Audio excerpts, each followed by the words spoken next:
Sejam muito bem-vindos a mais uma sessão de engenharia cognitiva para quem nos acompanha e busca sempre aquele diferencial de alta performance, raciocínio lógico e execução estratégica no dia a dia.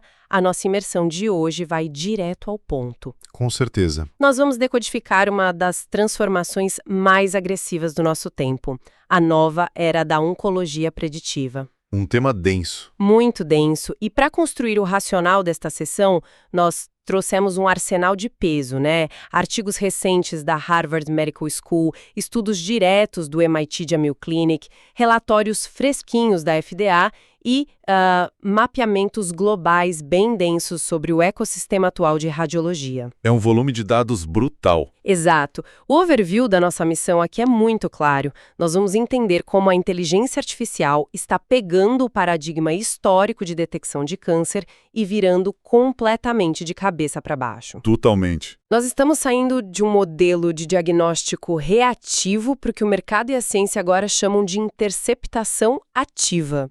E tudo isso tracionado por visão computacional de altíssima complexidade. É uma mudança de mindset. Sim.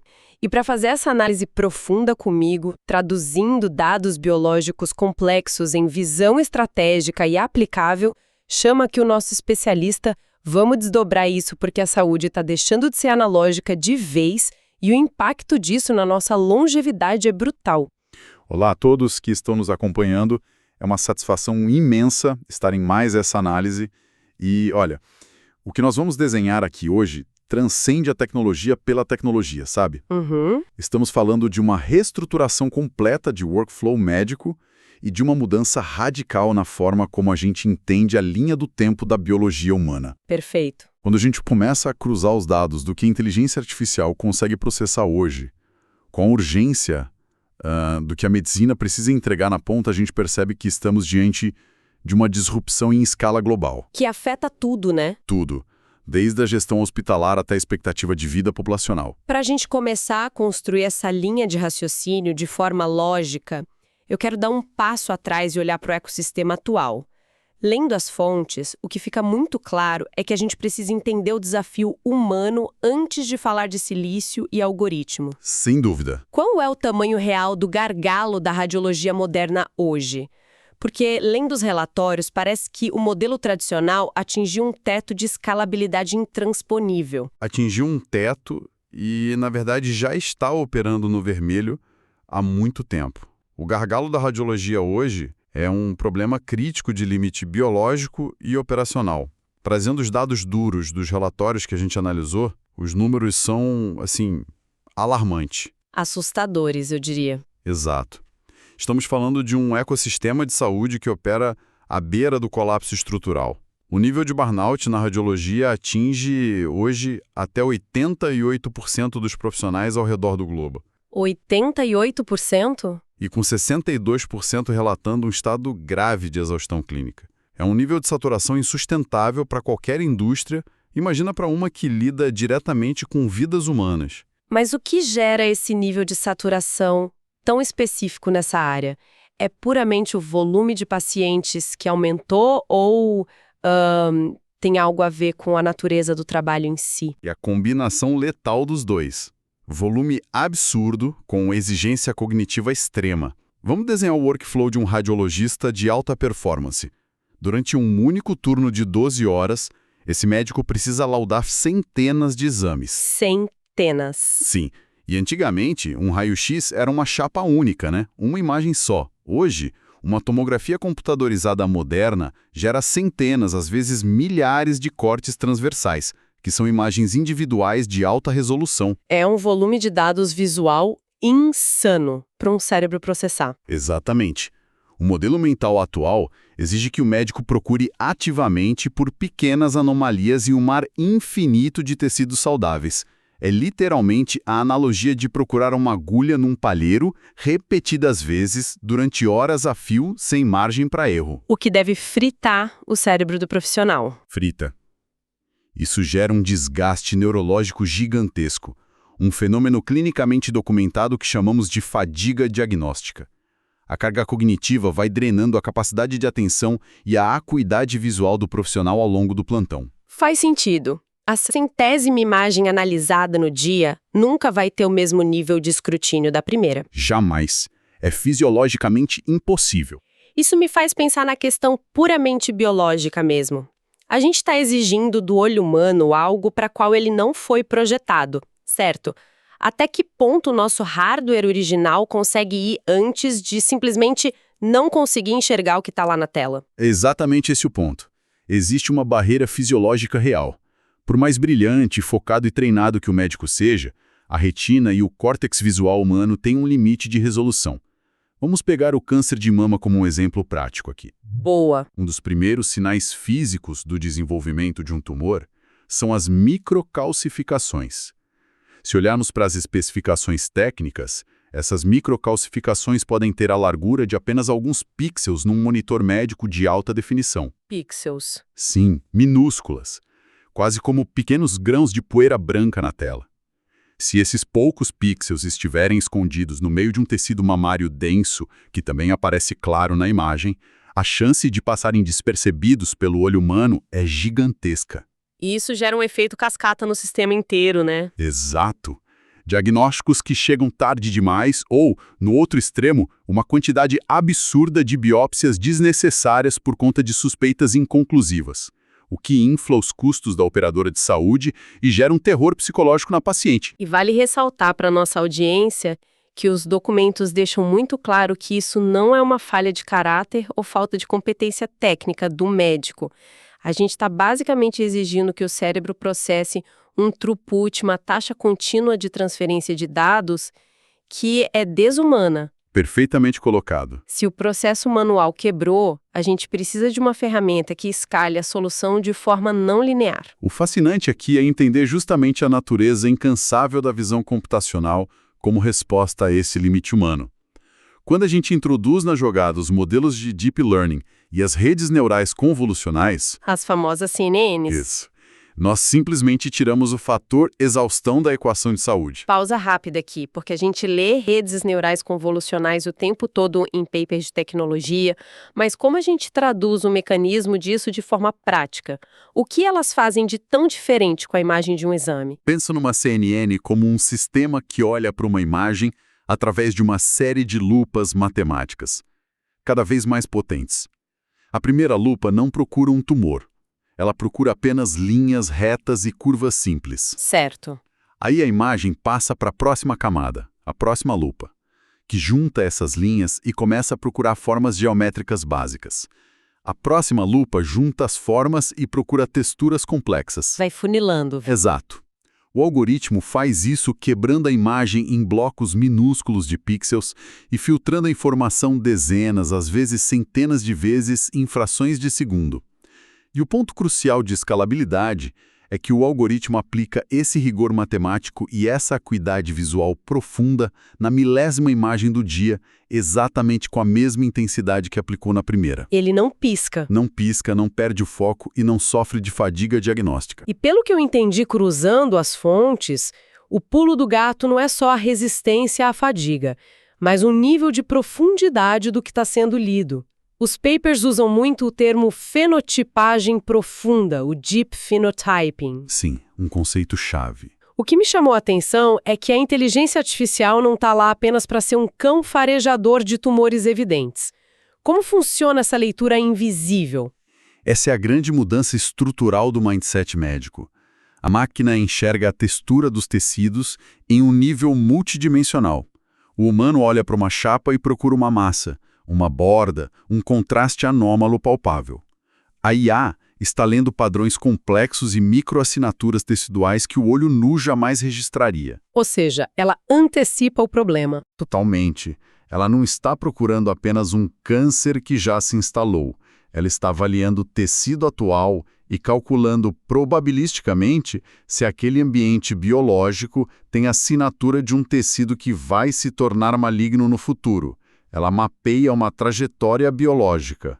Deixa eu ver se captei a dimensão disso. O modelo inteiro da oncologia até hoje foi baseado em rastreamento reativo. A gente faz o exame de rotina, torce para não achar nada, e se aparecer uma massa palpável, a gente corre para tratar. Esse é o padrão. Com essa tecnologia de visão computacional lendo trajetórias biológicas, a gente sai da reação para a interceptação. Perfeito. A palavra-chave do ecossistema agora é interceptação. Em vez de diagnosticar a doença em estágio avançado, a visão computacional permite antecipar o risco com anos de vantagem. Isso nos entrega o recurso mais valioso e escasso da medicina. Tempo. Tempo terapêutico. Um tempo que antes era absolutamente invisível aos nossos métodos analógicos tradicionais. É a otimização máxima da janela de intervenção. É aqui que a coisa fica realmente interessante. Porque teoria é excelente, mas o que choca nas fontes é que isso já está rodando. O deploy já aconteceu. Já está no campo. Vamos descer para a aplicabilidade prática e falar dos modelos do MIT. O primeiro que ganhou um destaque absurdo nos relatórios é o Mirai, focado em câncer de mama. Como exatamente o Mirai pega uma paciente que acabou de receber um laudo de exame normal do seu médico e diz que ela precisa de atenção redobrada? O Mirai é um case espetacular de engenharia de dados resolvendo um problema do mundo real. Desenvolvido pelos pesquisadores do MIT em parceria com o Mass General Brigham, ele tem uma premissa totalmente contraintuitiva. Como assim? Ele ingere uma mamografia de rastreio que um painel de radiologistas sêniores olharia e carimbaria como sem alterações, exame limpo. Mas o Mirai analisa a textura desse tecido aparentemente saudável e, baseado nessas assinaturas invisíveis que a gente mencionou, ele prevê o risco matemático de essa paciente desenvolver um câncer de mama nos próximos 5 anos. Caramba! Ele extrai informação preditiva de onde o olho humano jurava que não havia nada além de tecido são. Mas como a gente sabe que isso não é só um overfitting de laboratório? Porque no setor de tecnologia, a gente cansa de ver piloto que roda lindo em ambiente controlado, mas quando vai para a clínica comunitária, o modelo desmorona. É aí que o Mirai mostra só musculatura de escalabilidade. Os estudos de validação dele não foram feitos em uma bolha lá em Boston. As publicações detalham que o modelo foi treinado e validado em um dataset massivo de 1,5 milhão a 2 milhões de mamografias. 2 milhões. Sim, cobrindo 48 hospitais, espalhados por 22 países diferentes. O algoritmo foi testado em populações no Brasil, na Suécia, em Taiwan. Diversidade real de dados. Exato. Lidando com genéticas diferentes, equipamentos de imagem de fabricantes distintos e protocolos variados de calibração. E a robustez se manteve. E como ele performou frente ao modelo preditivo que os hospitais já usam hoje? Porque imagino que a gente já tentava prever esse risco de alguma forma antes da IA chegar. Sim, tentávamos. O padrão ouro atual nas clínicas é um modelo matemático chamado TER-Cuzic, mas preste atenção em como ele funciona. Ele é basicamente um grande formulário. Exige que a paciente responda a questionários extensos, mapeando todo o histórico familiar de câncer, idade da primeira menstruação, número de biópsias anteriores, fatores genéticos conhecidos. O que gera uma fricção operacional gigantesca. Enorme. Os dados são frequentemente esquecidos ou mal relatados pela paciente e o processo toma um tempo precioso. O Mirai pula tudo isso. Ele extrai o que precisa direto e unicamente da imagem da mamografia, sem depender de questionários. Direto da fonte primária. E quando colocaram os dois modelos lado a lado nos dados de validação, a diferença foi brutal. No grupo que compõe os 10% de pacientes com maior risco, o modelo tradicional capturava cerca de 23% dos casos reais de câncer. E o Mirai? O Mirai identificou mais de 41%. Ele praticamente dobrou a efetividade da triagem populacional de alto risco, cortando toda a fricção de coleta de dados. Ou seja, ele encontrou o dobro de pacientes em risco usando apenas os pixels de uma imagem de rotina. Isso muda o jogo em termos de alocação de recursos em saúde pública. Muda a economia da saúde. E os documentos mostram que essa mesma lógica preditiva foi aplicada a outro grande gargalo oncológico. A gente tem um modelo Sibyl, também do MIT, mas que foca no câncer de pulmão. Qual é a dinâmica de input e output do Sibyl? Ele roda em cima de qual tipo de exame? O terreno de atuação do Sibyl são as tomografias computadorizadas de baixa dose, conhecidas pela sigla LDCT. A dinâmica é muito similar à do Mihai prever o futuro em um horizonte de 1 a 6 anos, usando apenas um único exame de imagem no presente. Sem dados clínicos extras. Sem dados extras, nem a necessidade de um médico fazer anotações na imagem marcando nódulos suspeitos para ajudar a máquina. O modelo roda solto na imagem bruta. Os relatórios destacam a métrica de AUC do Síbio para previsão de curto prazo e trazem um número de até 0,94. Para quem não tem o jargão estatístico afiado, o que esse AUC de 0,94 significa se a gente colocar esse algoritmo dentro de uma sala de espera real de um hospital? AUC significa área sobre a curva e é a métrica principal para testar o poder de distinção de um modelo preditivo. Para traduzir isso para a sala de espera, imagine colocar 100 pacientes nessa sala. Um AUC de 0,94 significa que se o modelo escolher aleatoriamente um paciente que realmente vai desenvolver câncer e um que vai continuar saudável, ele tem 94% de chance de classificar corretamente quem é quem. O que é uma assertividade incrível. Dando a pontuação de risco mais alta para o paciente que de fato precisa de atenção urgente.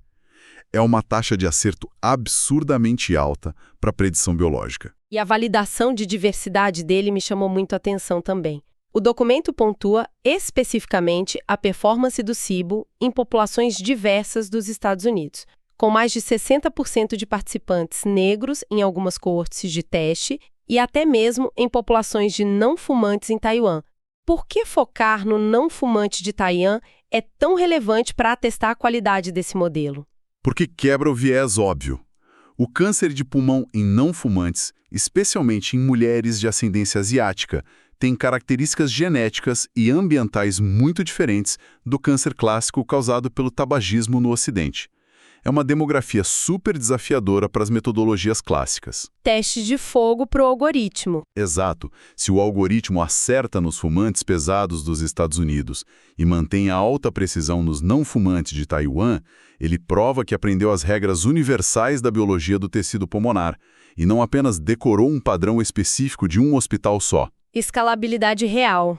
E tem um achado adicional do Síbio que eu acho brilhante do ponto de vista clínico. Quando analisaram as previsões de longo prazo, de 6 anos para frente, o modelo performou ainda melhor nas mulheres do que nos homens. O AOC foi de 0,88 para o público feminino contra 0,79 para o masculino. Interessante. Por que será? Isso abre uma avenida de pesquisa nova, sugerindo que as assinaturas teciduais preditivas podem se manifestar de forma mais precoce e evidente na biologia feminina. É um nível de inteligência de dados que parece mágica, mas é pura matemática e visão computacional rodando na ponta da linha. Mas como não existe bala de prata, toda introdução de tecnologia de ruptura em um ecossistema conservador como o da medicina gera um choque gigantesco. A saúde não adota o lema de mova-se rápido e quebre coisas do Vale do Silício, porque se você quebrar coisas na medicina, pacientes perdem a vida. O risco é assimétrico. Isso nos leva a uma barreira muito mais humana do que técnica. Isso levanta uma questão importante, que é o epicentro do debate regulatório hoje, o famoso dilema da caixa preta, ou black box no jargão do Vale. O pesadelo do compliance. Sem dúvida. A arquitetura de uma rede neural profunda envolve milhões de parâmetros matemáticos e dezenas de camadas não lineares. Ela aprende sozinha. O resultado prático disso é que, muitas vezes, o caminho lógico exato que o algoritmo traçou para chegar àquela conclusão preditiva não é legível ou traduzível para a lógica clínica de um médico humano. E isso cria uma fricção jurídica complexa. Vamos simular um cenário de consultório prático. A paciente senta de frente para um oncologista.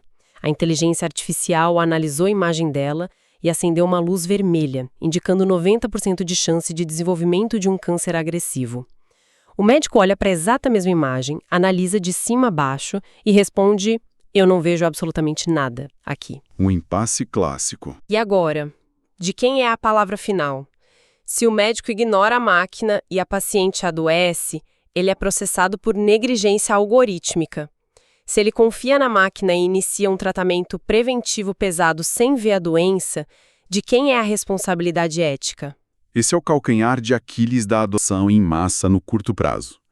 E os dados da nossa pesquisa confirmam essa ansiedade do setor. 91% dos oncologistas entrevistados acreditam que os desenvolvedores dessas ferramentas algorítmicas devem responder legalmente por eventuais falhas. Jogando a responsabilidade para Big Tech. Exato. Há um vácuo regulatório entre o aparato legal atual, a ética de não causar danos e a inovação tecnológica. Além da questão legal da responsabilidade, há alertas graves nas fontes sobre a privacidade de dados. A questão da anonimização. Isso. O processo de anonimizar um exame de imagem hoje não é mais totalmente garantido. Anatomias corporais e estruturas ósseas complexas funcionam quase como impressões digitais. Com a tecnologia certa, a anonimização de uma tomografia pode ser revertida, expondo o paciente. O que é um prato cheio para vazamento de dados de saúde. E claro, existe o temor constante de treinar essas máquinas apenas em bases de dados de hospitais de elite.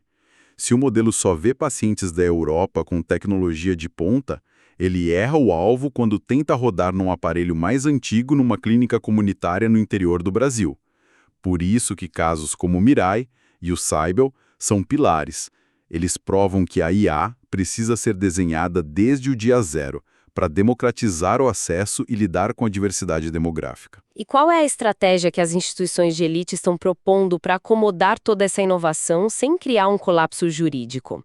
Como o hospital implementa isso amanhã de manhã? A saída executiva que o mercado adotou é chamada de paradigma do copiloto. O grande erro estratégico é apresentar a inteligência artificial para o corpo clínico como um substituto médico. Isso gera atrito e rejeição imediata. Fere o ego e gera medo. A proposta de valor real é posicionar o algoritmo como um segundo leitor altamente qualificado, um copiloto incansável focado estritamente em reduzir a carga cognitiva diária do humano. A IA varre o banco de imagens, levanta bandeiras vermelhas, quantifica os riscos e entrega a informação pré-mastigada no monitor. Otimiza o workflow. Dessa forma, ela atua como um escudo contra o burnout, garantindo que o radiologista chegue ao caso difícil com todo o seu bandwidth e energia mental intactos para tomar a decisão final soberana, unindo a precisão da máquina com a empatia e a responsabilidade clínica humanas. Então, o que tudo isso significa? Nós começamos falando de esgotamento profissional em radiografias e terminamos discutindo arquitetura de software e governança jurídica. Para mim, o resumo executivo é que a gente está redesenhando as fundações do que consideramos saúde. O valor extremo da medicina não vai estar mais concentrado na sala de cirurgia para remover um problema em estágio final, mas em se antecipar a ele na fase microscópica, decifrando a linguagem silenciosa que as nossas próprias células emitem nos dados de imagem. Se a gente destilar todo esse ecossistema, o cruzamento de trilhões de pontos de dados biológicos com a visão computacional profunda não é apenas a modernização de hospitais. O que nós estamos testemunhando nascer é a infraestrutura da medicina preditiva em escala planetária. Essa é a verdadeira e mais promissora fronteira da longevidade. Uma nova era. De forma visível ou dolorosa. Nós estamos oficialmente pivotando da gestão de doenças crônicas para a gestão contínua e antecipada da saúde. É uma mudança de mindset que afeta todo mundo. E antes de encerrarmos a nossa imersão de hoje, eu quero jogar uma reflexão fora da caixa, uma provocação para líderes e para quem nos acompanha, levar para o trânsito ou pensar no final de semana. Prestem atenção na gravidade disso se hoje um algoritmo de visão computacional pode olhar para uma imagem radiológica nossa e prever, com uma frieza matemática assustadora, o que vai acontecer com as nossas células daqui a 5 ou 6 anos. A questão é, como isso altera a nossa relação psicológica com a passagem do tempo? A tecnologia avança rápido, mas estaremos nós, do ponto de vista puramente mental e filosófico, preparados para suportar o peso desse pré-conhecimento absoluto sobre o destino da nossa própria biologia? Fica aí a provocação para expandir as ideias. Forte, muito forte. Estamos aqui para mais um capítulo de engenharia cognitiva. Raciocínio lógico, execução estratégica e alta performance no trabalho. Expanda a sua produtividade dominando a tecnologia do pensamento, A inteligência artificial. A tecnologia expande a capacidade humana. Mas você deve continuar no controle da engrenagem.